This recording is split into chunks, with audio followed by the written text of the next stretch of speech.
Bonsoir à toutes et à tous, j'espère que tout le monde va bien. Je suis ravi de vous retrouver dans cette nouvelle vidéo hebdomadaire intitulée Piège en haute mer. Comme d'habitude, le petit message avant de commencer d'avertissement qui stipule que le contenu de cette vidéo est à unique but pédagogique et informatif qui ne constitue en rien un conseil et que vous êtes seul responsable de vos investissements et donc de vos trades.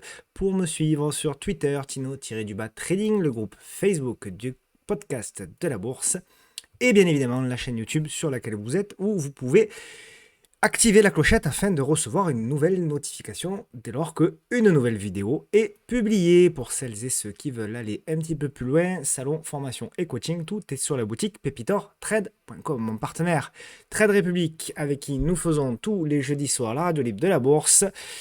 Partenaire broker qui rémunère le cash à hauteur de 2% d'intérêt. Tous les ordres sont à 1€ l'ordre, quel que soit le montant de l'ordre. Et surtout, ce qui est très intéressant avec Trade Republic, c'est pour l'investissement programmé, puisque il n'y a pas de frais sur tous les investissements programmés, notamment évidemment sur les ETF. Le logiciel que j'utilise, on me le demande tout le temps, donc maintenant je le mets, c'est ProRealTime. C'est un logiciel qui peut être accessible également gratuitement. Vous avez tous les liens de toute façon dans la description de cette vidéo. Et puis pour celles et ceux qui l'ont loupé, la semaine dernière, j'étais invité sur la chaîne de Clément Bravo. Donc je vous mettrai le lien de la vidéo, petite interview très sympa sur sa chaîne. Je vous recommande d'aller y faire un petit passage et d'aller voir cette interview. On attaque avec le programme, comme d'habitude, très chargé. On aura du Kering, du Worldline, Forestia, Katana, Téléperformance qui a été au cœur des débats cette semaine, c'est le moins que l'on puisse dire. La Fnac, Dermarpharm, ça c'est en Allemagne, EuroAPI, Medincell, DB Group, Casino Guichard, et puis aux États-Unis, nous irons voir Snapchat, PayPal et Stoneco. On terminera bien évidemment par le titre à suivre. Alors cette semaine, ça n'a pas été facile d'en trouver un, mais enfin, j'ai quand même trouvé peut-être un petit truc qui pourrait éventuellement être à suivre sur les prochaines semaines. J'en profite pour saluer le premier qui a trouvé le titre de la vidéo, c'est Deus ou Deus, je ne sais pas comment on prononce, que je connais bien, que je salue d'ailleurs. Piège en haute mer, c'est donc le titre de cette vidéo. Et le titre de cette vidéo, pourquoi c'est piège en haute mer? Eh bien, tout simplement parce que on a effectivement un CAC 40 que tout le monde annonce s'effondrer. Que tout le monde annonce voilà, hein, sur faire des nouveaux plus bas, etc. Pourquoi pas, évidemment, tout est possible, hein, mais pour l'heure, quand même, lorsque l'on regarde un petit peu, on va d'abord zoomer et ensuite on dézoomera. Alors non, plutôt on va faire le contraire. On va commencer par dézoomer. Déjà, ce que l'on voit, c'est que nous sommes sur une tendance très très haussière. Effectivement, nous avons ici un indice français qui patine, voilà, mais malgré tout, on a des choses qui sont quand même intéressantes. On voit que nous avions indiqué, je zoome donc du coup un petit peu la zone ici, grosso modo, des 7400. On pouvait même aller chercher ce gap. C'est ce qu'on avait indiqué la semaine dernière. Regardez l'ouverture du gap ici, la fermeture ici. C'est presque parfait, presque au point près. Donc on est venu fermer ce gap-là. Il y en a d'autres, hein, évidemment. Il y a d'autres gaps. Il y en a notamment un qui est ici. Bon, pourquoi pas. Bon, je vais le laisser d'ailleurs, pourquoi pas.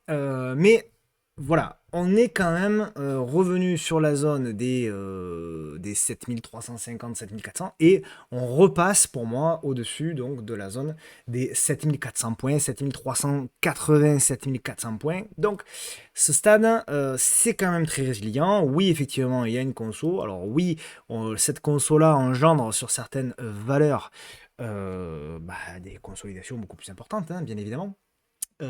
Pour autant, on est loin encore à ce stade d'un retournement. Alors, on a un signal pour moi aujourd'hui que j'appelle un signal agressif, en ce sens que pour la première fois depuis le 21 avril, il s'est passé aujourd'hui un phénomène que je vous décris souvent. Donc pour la première fois depuis cette bougie-là, j'en profite d'être un petit peu lent pour que peut-être que vous réfléchissiez à qu'est-ce qui s'est passé aujourd'hui, hein, un petit aspect pédagogique peut-être.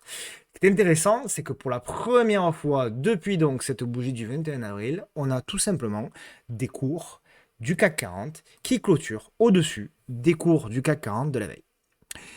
Donc ça, c'est quand même un premier signal de mieux et de reprise. Parce que, effectivement, on est toujours sous la moyenne mobile à 10 jours, d'accord? Donc on a effectivement, depuis le 26 avril, un signal potentiel de consolidation correction à court terme, qui a été validé, pas de problème. Pour autant, ce qu'on attend toujours, c'est un signal de reprise. Et là, on a un premier petit signal. Le second sera évidemment de repasser au-dessus de la M10. Pourquoi? Parce que lorsqu'on dézoome et lorsqu'on se met sur les unités de temps, notamment hebdomadaires, nous sommes toujours au-dessus de la M10 qui est haussière. Et d'ailleurs, regardez un petit peu, c'est absolument merveilleux. Regardez un petit peu où on a fait la mèche sur la moyenne mobile à 10 semaines. Voilà, je veux dire, il n'y a pas plus propre. Donc, on le sait désormais pour moi que le niveau n'a pas cassé pour valider, pour maintenir la tendance haussière de moyen terme, c'est de maintenir ces 7315 points, 7300 on va dire, d'accord? En unité de temps mensuelle, donc le long terme, on est toujours haussier, hein, on est même presque en excès haussier d'ailleurs, on est toujours très très très haussier, donc il n'y a rien à dire. Donc en long terme, nous sommes toujours haussiers, en moyen terme, nous sommes toujours haussiers. Et à court terme, en effet, en données journalières, effectivement, nous avons eu un repli, mais on a à ce stade, nous, ce qu'on attend, moi, ce que j'attends en tout cas, c'est potentiellement un signal. Alors là, déjà aujourd'hui, il y a déjà un petit quelque chose pour moi, mais j'attends éventuellement voilà, pour reprendre des positions. À condition que, évidemment, sur les actions, il y ait des configurations intéressantes. C'est toujours la même chose. Hein. Un signal sur les indices ne suffit pas pour acheter tout et n'importe quoi. Il faut aussi qu'on ait des configurations qui soient intéressantes sur les actions. Donc on attend potentiellement un signal de reprise. Pourquoi? Pour synchroniser les unités de temps de la moyenne mobile à 10 jours. Alors je vous renvoie évidemment sur le webinaire de la M10. J'essaierai de penser à vous le remettre, mais de toute façon il est en description de la vidéo. Voilà. Pour chercher une synchronisation des unités de temps journalières avec l'unité de temps hebdomadaire et l'unité de temps mensuelle. Alors, voilà pour le CAC. Donc, bon, effectivement, on est toujours en correction court terme, mais pour moi, il y a quand même un petit peu de mieux. Sur les small, alors on s'était quitté la semaine dernière, effectivement, avec l'appui ici. C'était où? C'était vendredi. Ouais, c'était ici. Sur cette bougie-là du vendredi, on avait dit, voilà, l'espoir sur les small, c'est de repartir éventuellement à l'attaque des 12 444. Et je vous disais, voilà, très simplement, hein, je maintiens toujours à ce stade. Tant qu'on tient la zone des 11 900, oui, c'est baissier, oui, c'est pas terrible, oui, c'est moyen, mais il n'y a pas encore le feu. Et on ne peut pas parler encore vraiment de catastrophe. Voilà. Donc on reste évidemment observateur. On repasse au-dessus de la M10 journalière. En revanche, par rapport au CAC classique, hein, au CAC cash, au CAC 40, le CAC small, lui, est toujours en effet baissier donc à moyen terme. Et voilà, on est sur une construction quand même. Voilà, on arrive à clôturer cette semaine. Alors, pardon, ce mois, alors c'est pas encore. Le mois est en cours, hein, bien évidemment. Mais voilà, on est toujours à hauteur donc de cette moyenne mobile à 10 mois. Donc voilà, ça construit pour moi sur le CAC Small. Donc tout n'est pas perdu, il faut voir. Et ce que j'espère, moi, vraiment ce que j'aimerais beaucoup, hein, évidemment, je choisis pas, mais ce que j'aimerais beaucoup, c'est qu'on revienne ici à hauteur des 12 350, 12 400 et qu'on fasse une espèce de belle figure avant de casser par le haut et de relancer une tendance haussière. Et là honnêtement, on aurait peut-être espoir d'avoir un second semestre beaucoup plus sympa sur les small caps que ce qu'on a eu. Alors j'allais dire sur le premier semestre, oui, pour le moment, et je vais dire même depuis l'année dernière. Hein, l'année dernière sur les small caps, c'était quand même pas top. Donc voilà. On passe aux actions donc avec Kering. Alors Kering, évidemment, le luxe a bien tenu, encore une fois, hein, le CAC 40. Je crois que LVMH et Hermès tiennent toujours, font une performance positive cette semaine. Et Kering là-dedans. Eh ben, Kering là-dedans, c'est pas terrible, mais c'est pas si mal que ça, si je puis dire, en ce sens que les résultats qui avaient été annoncés n'étaient pas terribles. Enfin, pour moi, étaient vraiment pas terribles. Et pour autant, le marché, bon, les a vendus, c'était sur cette mèche-là, je crois, voilà, le mercredi 26. Et depuis, bah, il a fait le rebond, il consolide, mais on voit, il y a une réduction de la volatilité. Il y a une réduction ici, vous voyez, des volumes. Ça construit. On est dans une figure de latéralisation, de congestion. Alors Kering, elle est pas, c'est pas toujours la plus propre, mais grosso modo, voilà, une espèce de triangle comme ça qui pourrait se dessiner. Potentiellement un triangle ascendant. Donc ce qu'on attend potentiellement là-dessus, c'est, puisque pour moi, on est au-dessus ici de la M200 qui est haussière. Donc moi, tant qu'on est là-dedans, je vous rappelle quand même qu'on a cassé cette oblique-là, on a fait le rebond technique magnifique que depuis on congestionne. Donc le scénario que j'espère pour trader bien évidemment Kering, c'est que l'on ait un scénario un petit peu comme ça, voilà, voilà, avec une réduction de la volatilité et qu'on relance. Parce que pour moi, tant qu'on maintient ces niveaux-là, tant que Kering est au-dessus des 535, grosso modo, et au-dessus donc de la M200, je considère que pour le moment c'est de la construction et je considère que depuis environ 5 mois on construit sur Kering. Donc c'est un titre qu'il va falloir pour moi suivre, peut-être pas la semaine prochaine, mais en tout cas ces prochaines semaines. Donc voilà un petit peu pour Kering. Worldline, alors Worldline, WLN, hop, elle est ici. Donc Worldline, alors nous on a une position sur le salon. Alors pour le coup, c'est moi qui l'ai partagé, j'ai pas été inspiré, j'ai fait payer le plus haut ici. On est rentré ici sur la mèche, sur le haut de la mèche ici là du 2 mai, donc on est toujours en légère moins-value. Alors on a eu chaud parce qu'on était en moins-value de... On est passé jusqu'à moins 3,79 sur cette position-là, on a failli se faire sortir. Et puis finalement on revient, voilà, on revient un petit peu avec un petit peu mieux. Donc, voilà, comme d'habitude, hein, je vous montre ce qui marche moyen, ce qui marche pas. Là en l'occurrence, on va dire que ça marche moyen sur Worldline, mais voilà, c'est pas si mal que ça. Pourquoi pas, si on vient à breaker, donc maintenant l'espoir c'est qu'on vienne à breaker, notamment la zone, voilà, grosso modo des 40 euros, pour pouvoir relancer, pouvoir aller chercher l'objectif que j'ai fixé ici, l'objectif que j'ai fixé là. Pour moi, on était dans un biseau descendant, qu'on a cassé, on a fait le pullback, c'est pour ça que je cherchais à trader la cassure de cette congestion, comme d'habitude. Pour le moment, c'est pas terrible, on verra, je crois que les dirigeants ont acheté, c'est une valeur qui est quand même très baissière. On est revenu pour moi sur une zone ici de support oblique, pas tout à fait encore. Pour ça qu'il ne faudra pas non plus s'obstiner si on lâche pour pouvoir éventuellement reprendre une position un petit peu plus bas, sur signal bien évidemment. Mais voilà, il y a quand même une construction qui est pas si moche que ça et on verra effectivement ce qu'on peut faire là-dessus. Donc pas grand-chose de plus à ajouter. Voilà, on repasse au-dessus de la moyenne mobile à 10 jours et comment dirais-je, en hebdomadaire, je suis un peu fatigué cette fin de semaine. En hebdomadaire, on a un petit signal qui se déclenche, donc qui peut être éventuellement intéressant si on confirme, hein, si on arrive à casser tout ça par le haut. Éventuellement la semaine prochaine, j'aurais pu la mettre en action à suivre, mais comme on est dedans, j'ai voilà, pas voulu avoir de biais, donc je l'ai mise plutôt dans la liste, d'autant qu'elle m'a été demandée. Voilà pour Worldline. Forestia. Alors, Forestia, là par contre c'est une tendance baissière, bien baissière même d'ailleurs, hein, voilà, pas terrible. Nous revenons toutefois, nous venons faire un pullback, c'est là où c'est potentiellement intéressant. Parce qu'on ne revient pas n'importe où. Au niveau de Forestia, vous le voyez, si je vais le dessiner, je vais essayer de le tracer à peu près proprement. Alors c'est une zone large parce qu'elle n'est pas toujours propre, Forestia. Voilà, on va dire que c'est une zone un peu large, une zone de support un petit peu large. Voilà. Si je l'ajuste un petit peu, on est sur une zone qui avait ici fait donc résistance, qui a fait ici donc résistance également. Et puis ensuite, c'est une zone qui a fait ici support.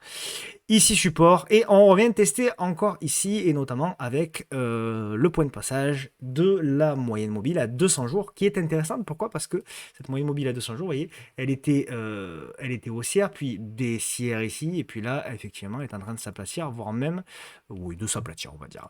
Donc, on guette potentiellement un signal. Pour le moment, je n'ai rien. Ce que j'espère au niveau de Forestia, c'est que l'on soit éventuellement dans une construction. dans une construction comme ça pour pouvoir relancer comme d'habitude.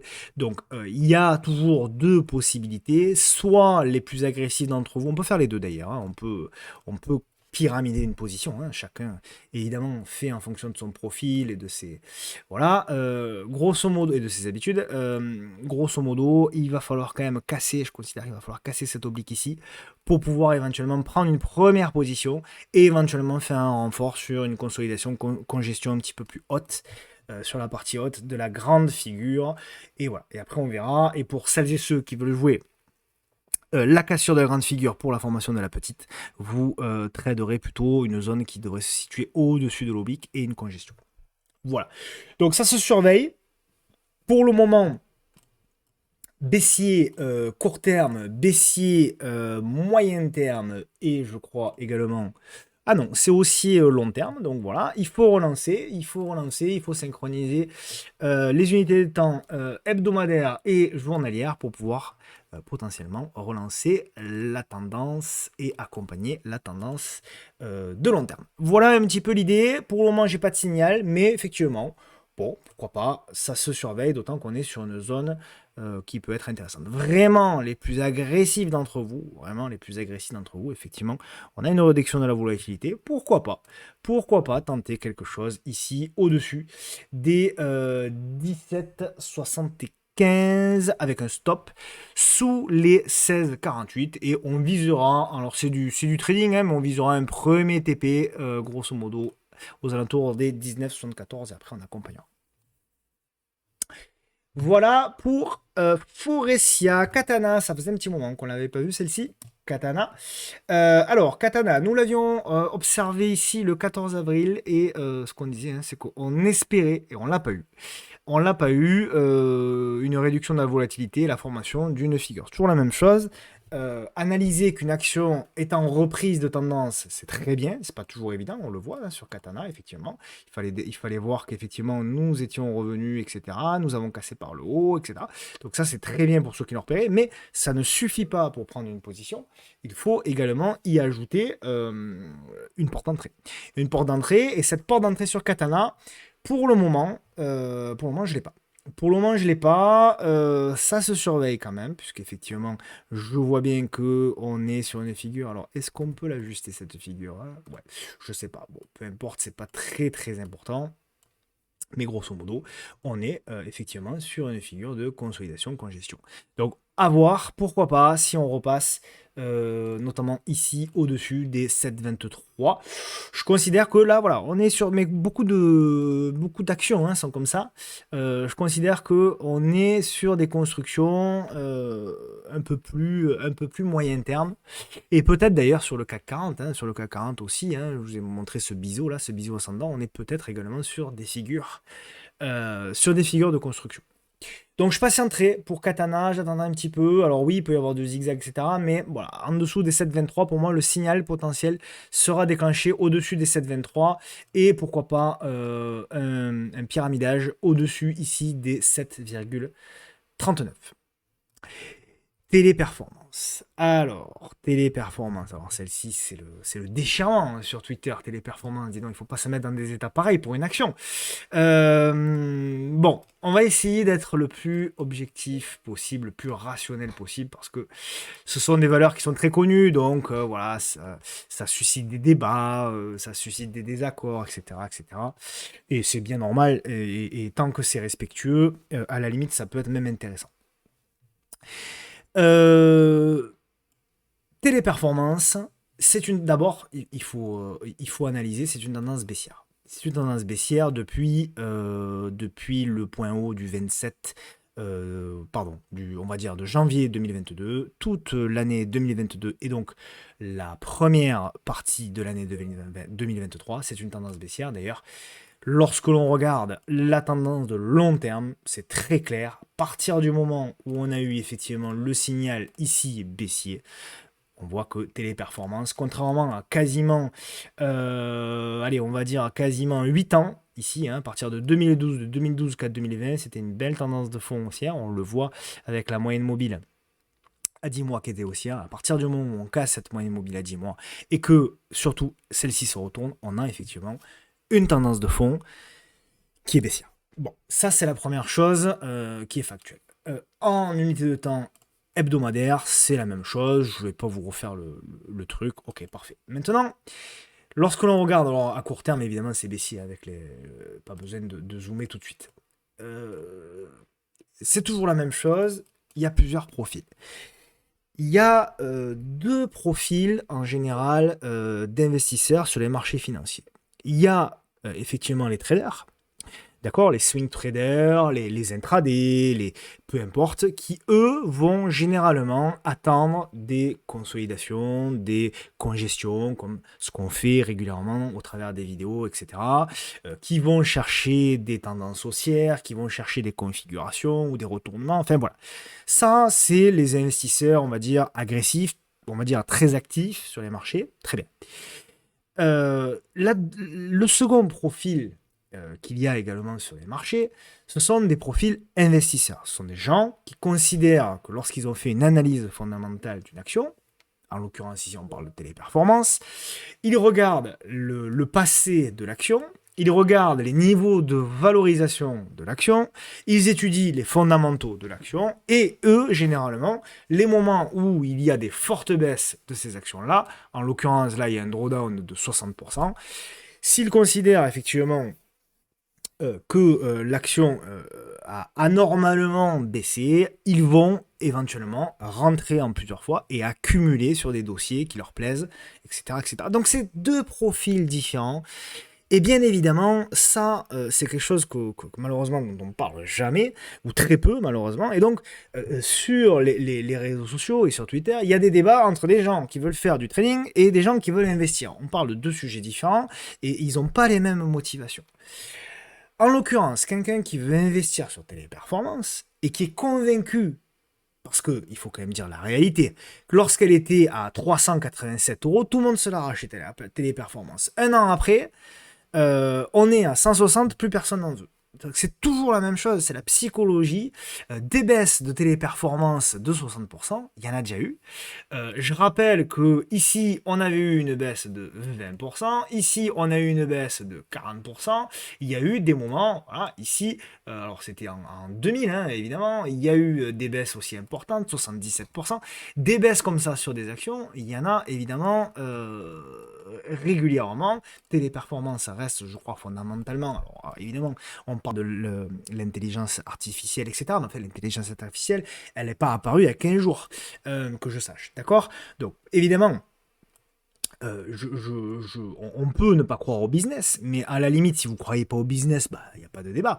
Ce qui est intéressant, c'est pour ceux qui pensent que Téléperformance, c'est une valeur qui est potentiellement à des niveaux de valorisation intéressants et que potentiellement, ça peut être intéressant de regarder. Alors oui, pour ces gens-là, nous sommes sur une première zone. Alors encore une fois, il faut construire des positions lorsqu'on est investisseur. Il ne faut pas faire un all-in ici en se disant, voilà, Tino il nous a montré, c'est une zone de support, les 162, donc c'est là qu'on va faire le point bas et c'est par là qu'on va rebondir. J'en sais rien. C'est une zone de support, oui, en effet, mais il y en a d'autres. Il y en a d'autres, on peut en tracer autant qu'on veut. Ce qui compte, c'est votre money management. Ce qui compte, c'est de vous dire, voilà, moi sur 100% de mon portefeuille long terme, je veux investir, je sais pas, 5, 8, 10% sur Téléperformance et à partir de là, je vais construire ma position et je vais prendre en effet une première position sur la zone ici des 160. Je me réserve également une seconde position ici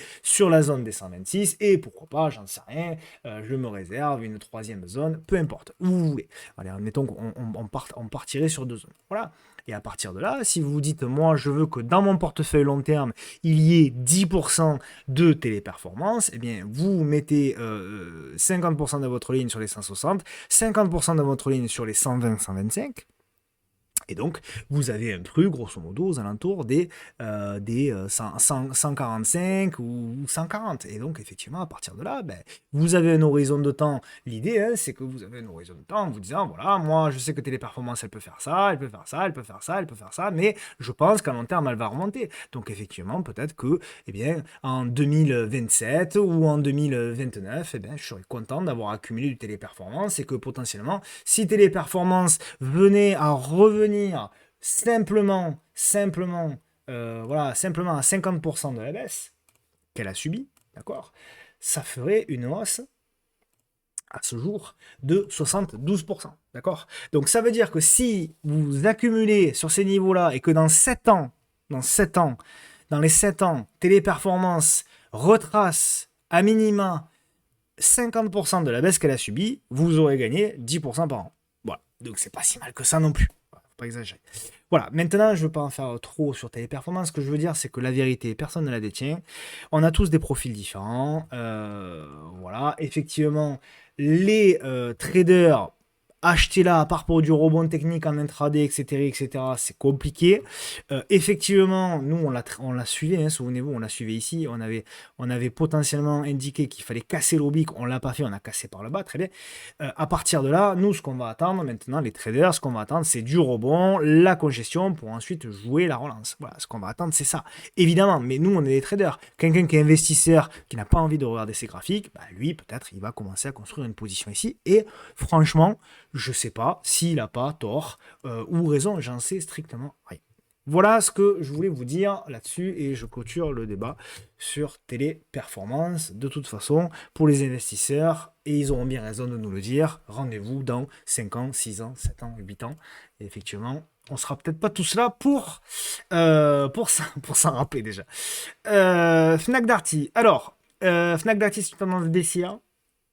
Effectivement, tendance baissière qu'on a toutefois un peu ralenti, puisque effectivement nous avions cette grosse tendance baissière, on l'a cassée par le haut et depuis on construit. Depuis on construit, alors ce qui est intéressant au niveau de Fnac, alors on a vu le gap baissier, puis le setup que je vous explique souvent, hein, gap baissier, derrière on continue à baisser, on congestionne, et après derrière vous avez vu la hausse, c'était quand même un truc sympa à jouer, puisqu'on a gagné jusqu'à 17% sur Fnac. Bref, ce qui est intéressant sur Fnac à ce stade, c'est que on a potentiellement une nouvelle congestion qui est en train de se former. Voilà, elle est assez propre, avec une oblique quand même assez propre. Et donc, voilà, l'idée c'est de se dire, est-ce que Fnac est pas en train de construire? Donc, à suivre Fnac là-dessus. L'idée c'est d'essayer d'abord de casser cette oblique pour tenter quelque chose et éventuellement relancer. Ça reste une tendance baissière. Ce qui est intéressant, c'est que nous revenons effectivement au niveau de la moyenne mobile à 200 jours qui est en train potentiellement de s'aplatir. Donc l'idée, ce serait éventuellement de casser l'oblique, de congestionner et de relancer. Voilà. A contrario, bien évidemment, si on repasse au-dessous, voilà, grosso modo des 31,80, je considère que ce sera un petit peu difficile. Donc ce qu'on va essayer de chercher, c'est ce genre de configuration-là. On part chez nos amis allemands. C'est Thermafarm. Là, voilà, elle est ici. Donc je pense que c'est ça. Je crois que c'est Karine qui m'avait demandé. Donc je pense que c'est ça. Alors, Dermafarm, je connais pas, hein. J'imagine que c'est le secteur de la biotech. Je l'ai pas là, mais j'imagine que c'est le secteur de la biotechnologie, ou en tout cas de l'industrie liée à la santé.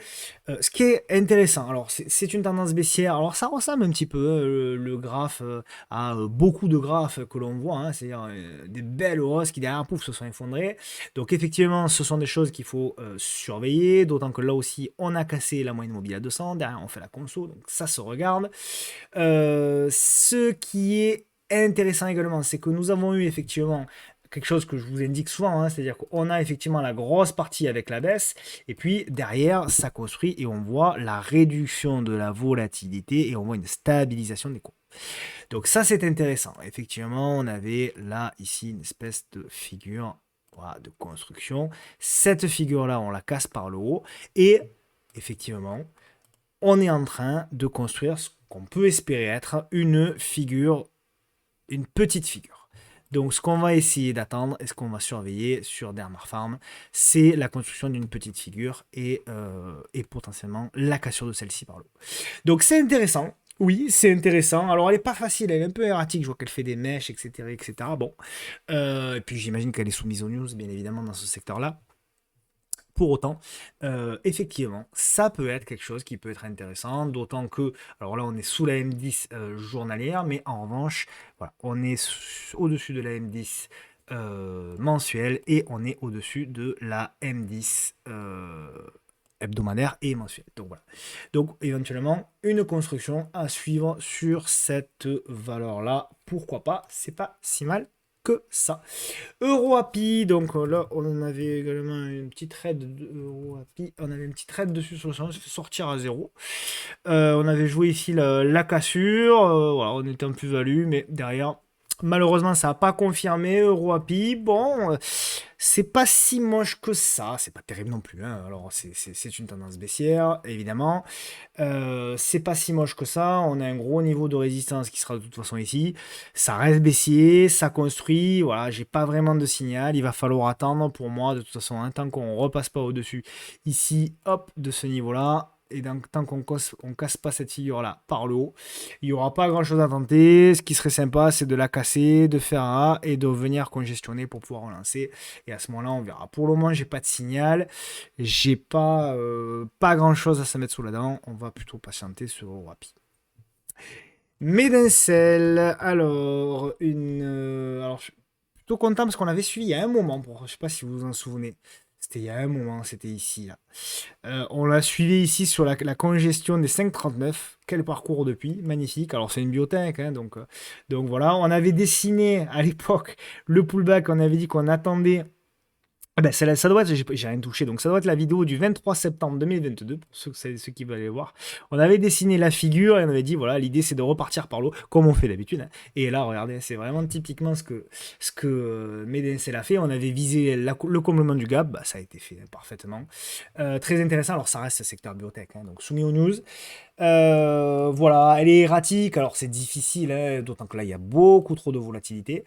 Donc voilà, éventuellement pour celles et ceux qui veulent la trader, si on a une construction d'une figure pour pouvoir relancer, mais sinon voilà, sinon ça reste extrêmement compliqué pour moi de trader ça. Il faudrait vraiment voilà une config un peu similaire à ce qu'on avait eu là, similaire éventuellement à ce qu'il y avait eu là. Voilà, je l'avais pas vu, mais voilà, ce genre de choses, c'est vraiment des choses qui doivent attirer votre œil. Également, vous voyez la M200, regardez. La M200 qui est baissière à partir de ce moment-là, vous voyez, tout le long, elle est baissière. Et à partir de ce moment-là, on repasse au-dessus et elle s'aplatit. Et c'est souvent, pas toujours, comme je vous l'ai dit dans la vidéo précédente ou dans les vidéos précédentes, c'est pas du 100%, bien évidemment, mais c'est souvent des signaux, en tout cas, qui peuvent nous apporter des ratios gain-risque intéressants. Quand vous voyez que cette M200 était baissière, qu'elle s'aplatit et que vous avez des zones de congestion, ce sont des setups qu'il ne faut pas hésiter à surveiller et pourquoi pas à trader. Bon, Medincell, c'est un cas particulier parce que ça reste une biotech soumise aux news, etc., etc. Donc, bon, on peut éventuellement faire un peu plus attention, mais en tout cas, on peut aussi trader et avoir une taille, ou du moins, avoir une taille de position plus petite, réduire la taille des positions, hein, c'est pas un souci. D'aimer, alors je suis content d'aimer parce que j'en ai pas parlé sur Twitter, j'en ai parlé uniquement sur le salon. On avait proposé un trade à l'achat au-dessus des 120. Il y a un premier TP qui a été touché. Effectivement, c'est intéressant. Alors, c'est une action qui est un petit peu molle de mes groupes. Ce qui était intéressant, c'est qu'on avait cassé ici, on a réintégré. Et ce qui était intéressant, parce qu'on a tradé sur le salon, on a tradé ici la congestion, qui était magnifique. Il y avait également le double top, je vous la fais pas. Le double top des 120 a cassé. Derrière, pouf, c'est parti à la hausse. Magnifique, très intéressant. Voilà, bon, c'est pas des gros gains, c'est pas quelque chose qui est très rapide, hein. Là-dessus, c'est 4%. Bon, vous me direz, c'est pas si mal que ça, 4% quand même, cette semaine. Surtout quand on voit la gueule du marché. Mais voilà. Donc, premier objectif atteint. C'est une tendance, voilà, on va dire plutôt neutre, mais haussière de long terme. Je reste positif pour celles et ceux qui ne sont pas rentrés. Attendez, comme d'habitude, une petite réduction de la volatilité. Alors, où, j'en sais rien. Est-ce que ça va être ici? Est-ce que ça va être un petit peu plus haut? J'en sais rien. Une réduction de la volatilité pour ensuite trader le titre et jouer la relance pour aller chercher le top. Le top ici à 134,2 et pourquoi pas la cassure du top ici sur les 134,1. Voilà un petit peu mon analyse. Casino, Casino, c'est pas terrible, hein. Casino, c'est pas terrible. Alors on l'a suivi Casino à un moment. pas si vous vous en souvenez, on l'a suivi sur ce biseau descendant là, qui était pas mal, hein, c'était vraiment intéressant. Il y avait une belle construction. Alors voilà, hein, ça marche pas toujours les retournements. Quand on est surtout voilà, sous la moyenne mobile à 200 qui continue de baisser, ben, les retournements ils sont plus difficiles à jouer. On l'a suivi sur ce biseau descendant là, on avait cassé par le haut. Il y avait eu quand même une accélération, hein, puisqu'on avait pris quoi, une vingtaine de pourcents. C'était pas mal, mais derrière, voilà, ça n'a pas tenu. Et à partir du moment où on revient sur le support et qu'on le casse, il faut pas insister sur ces valeurs-là, c'est trop baissier. Et le problème, c'est que si vous insistez, vous pouvez vous retrouver à moins 47. Là, ça rigole pas. Et si votre taille de position n'est pas adaptée, ça peut flinguer un portefeuille, hein, tout simplement, ça peut cramer un portefeuille. Donc, il faut faire extrêmement attention. Pour autant, c'est toujours la même chose. On casse le bas. À partir du moment où on casse le bas, bah, évidemment, l'action, elle tente un retournement. Mais voilà, ça reste une tendance baissière. Ça reste, si on regarde, donc la M10 court terme, effectivement, elle est haussière. Mais en revanche, voilà, on tente péniblement de retourner la tendance à moyen terme. Et à long terme, c'est toujours très baissier. Donc, voilà, moyen sur Casino. Très honnêtement, moyen moins. Si pour celles et ceux qui veulent, voilà, pourquoi pas, hein, celles et ceux qui veulent, s'il y a une réduction un petit peu plus forte de la volatilité dans les parages, on pourra éventuellement tenter quelque chose pour revenir sur la M200 et pourquoi pas les 10,70. Voilà un petit peu pour Casino Guichard, mais vous voyez, voilà, c'est pas terrible. Déjà que les valeurs haussières, elles sont pas faciles à trader. Alors les valeurs baissières, c'est vraiment extrêmement compliqué. On part aux States avec Snap. Alors Snap, on l'a suivi. Pour celles et ceux qui s'en souviennent, voilà, parce que je reviens sur les actions sur lesquelles il y a eu des choses qu'on avait dites qui se sont passées, sur lesquelles aussi ça n'a pas fonctionné. C'est tout l'intérêt des vidéos. Si c'est pour vous montrer uniquement ce qui marche, ben, vous n'allez rien apprendre. Il faut montrer ce qui ne marche pas. On était ici, donc ça devait être la vidéo du 31 mars. Déjà, le temps passe. Et on attendait quoi? On attendait éventuellement de revenir à hauteur de la résistance, de la casser et de construire. Et bien finalement, on a fait tout le contraire. C'est-à-dire qu'effectivement, on est revenu sur le support, on l'a construit sous le support et derrière, on a cassé. Donc, fin du game. À partir de là, elle est même plus à être en observation. Effectivement, voilà, on revient sur un niveau ici, mais c'est pas terrible. Il n'y a pas grand-chose à faire. Pour les plus agressifs d'entre vous, éventuellement, on va attendre une congestion voilà, sur le bas du range pour jouer le comblement ici du gap. Oh. Le comblement ici du gap.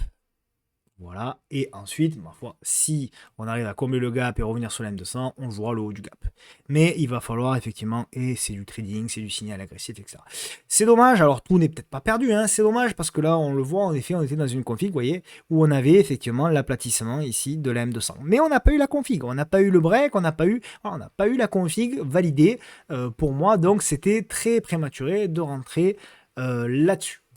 Prématuré aussi, malgré que je sois actionnaire et malgré que j'ai espoir que PayPal... Ah tiens, elle est pas mal aujourd'hui, PayPal.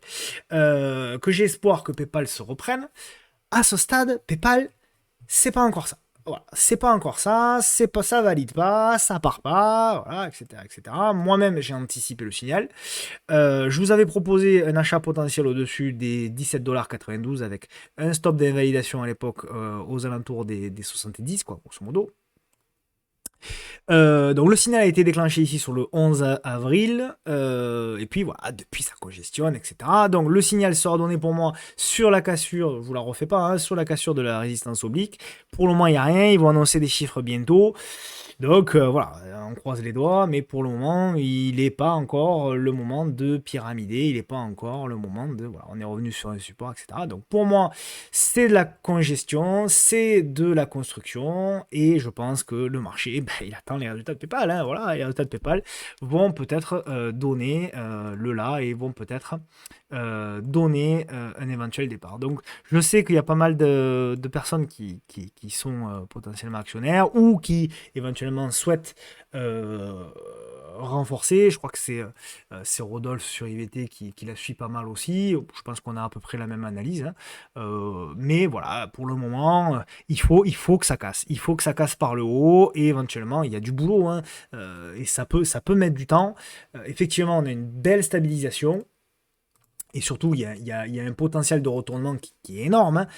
Mais je suis obligé d'être honnête, malgré mon billet, pour le moment, on n'a pas de confirmation. Donc pour moi, il va falloir déjà, le premier signal, repasser au-dessus des 76,50, repasser au-dessus des 78 et casser cette oblique en rouge. Tant qu'on n'a pas fait ça, très sincèrement, je peux pas parler, c'est beaucoup trop tôt pour parler de retournement de cette action-là. On est sur de la construction, c'est pas mal, c'est intéressant, ça se regarde, mais à ce stade, on ne peut pas encore parler de retournement. En revanche, celle qui a été intéressante, et je suis très content parce que on en a pas mal parlé, c'est StoneCo. Alors là, pour le coup, je suis actionnaire aussi. Donc je suis très content sur StoneCo. Voilà, toujours pareil, même config. C'est vrai qu'on a beaucoup de configs comme ça. Regardez un petit peu la M200, voilà, magnifique. Consolidation, congestion. Et là, on a eu vraiment la config qu'on avait notamment avec, regardez, la belle congestion ici, là, au-dessus. Toute cette zone-là, voilà, toute cette zone, c'était une zone intéressante. Les prix se stabilisent et derrière, on casse par le haut. Et donc, si on trade le breakout, effectivement, il y avait 34%. Moi, je l'ai prise en par là. Je l'ai prise à la cassure. Donc, voilà, c'était le setup que j'avais proposé sur Twitter. Très bien fonctionné. Alors, il y en a beaucoup qui m'ont demandé si j'avais vendu tout ou partie. La réponse, je n'ai absolument rien vendu. Alors, moi, sur les US, je ne traite plus les US, je ne fais qu'investir. Je cherche des configs qui ressemblent à ça, et lorsqu'elles confirment, je rentre. Voilà, c'est tout. Donc, je suis actionnaire de StoneCo. Je bouge pas et je la traite pas. Voilà, pour celles et ceux qui ne sont pas actionnaires et qui sont intéressés par StoneCo, toujours la même chose, consolidation, congestion, et à ce moment-là, vous tradez potentiellement le retournement de l'action. Voilà pour StoneCo, j'ai pas plus de choses à vous dire pour le titre à suivre. Désormais, pour finir cette vidéo, alors ça a été compliqué. Le titre à suivre, je vous avoue, là j'ai ramé. J'ai ramé. Le titre à suivre, c'est Jettered. Voilà, alors je sais pas. La semaine dernière, on avait parlé d'Alphen qui a fait un beau moment d'ailleurs. Hein. Tiens, j'avais pas prévu de la montrer, mais allez, on y est. Alphen, vous voyez, la semaine dernière, on avait parlé de la congestion au-dessus du double top, et cette semaine, elle a validé. Donc je suis assez content sur Alphen. Je sais qu'il y a pas mal qui la suivent. On verra si ça confirme. Mais pour le titre à suivre, donc pour Jettered cette semaine. Alors, ce qui m'intéresse sur Jettered, je vous montre pourquoi ça, potentiellement ça m'intéresse. Déjà, c'est une tendance haussière. D'accord. Allez, je vais nettoyer. Des fois, j'aime bien redémarrer. Voilà. C'est une tendance haussière. Ce qui m'intéresse également, c'est que... Non, c'est pas celui-là. C'est celui-là. Voilà. On est revenu ici sur un beau support oblique. Une touchette, deux touchettes, trois touchettes. Ce qui m'intéresse, vous le voyez, c'est que le titre congestionne bien. Donc, il congestionne au-dessus d'un support oblique haussier. Il congestionne au niveau de la moyenne mobile à 200 jours, et c'est une tendance haussière. Donc ça m'intéresse. Alors c'est pas un titre qui est toujours facile à trader. Voilà, on a une oblique ici qui est potentiellement en train de casser par l'eau. Je considère que, voilà, alors un plan de trading, je peux vous en donner un, il n'y a pas de problème. Pourquoi pas tenter la cassure ici des 171,2. Cassure des 171,2, stop d'invalidation. Alors, clôture jour éventuellement sous les 165, et voilà, pour un stop physique. Alors, vous voyez après en fonction de votre profil, comment vous voulez la jouer, etc. Mais voilà, stop éventuellement physique au niveau des 162. Qu'est-ce qu'on va viser comme objectif? On visera comme objectif pour moi, grosso modo ici, la zone des 182 et après le top. Voilà, donc en termes de ratio de risque, ma foi, c'est pas si mal que ça. On va dire qu'on a une perte potentielle de 3, 4, voire 5 pour les moins agressifs, pour aller chercher un TP numéro 1 qui est à pratiquement 7, un TP numéro 2 qui est à 13. Donc voilà, c'est pas si mal que ça. Et après, évidemment, si ça part dans le bon sens, vous pouvez remonter le stop, vous pouvez accompagner, vous pouvez faire comme vous voulez. Donc c'est pas si mal que ça reste une tendance haussière de fond. C'est une action qui est liquide. Je n'ai pas les dates de publication, je vous l'ai dit. Donc surveillez toujours, allez voir sur les différents sites. Je vais pas faire de pub, mais allez voir sur Zone Bourse, allez voir sur ABC Bourse, etc. Vous avez l'accès aux dates de publication pour pouvoir voir si quand est-ce qu'il publie, et éventuellement, si vous êtes actionnaire, faites quand même attention. Voilà les amis, voilà pour cette vidéo de piège en haute mer. Tout ça pour dire que piège en haute mer, potentiellement, c'est ce que tout le monde crie, mais moi, potentiellement, On peut également chercher des signaux d'achat s'ils se valident. Donc on verra. En tout cas, je ne suis pas forcément à ce stade encore si pessimiste que ça, tant qu'on tient en gros la zone des 7320, quelque chose comme ça. Je considère qu'il faut encore surveiller des signaux potentiels d'achat. Je vous souhaite bien évidemment de passer le plus agréable des week-ends auprès de vos proches et je vous dis à la semaine prochaine. Ciao ciao, bon week-end.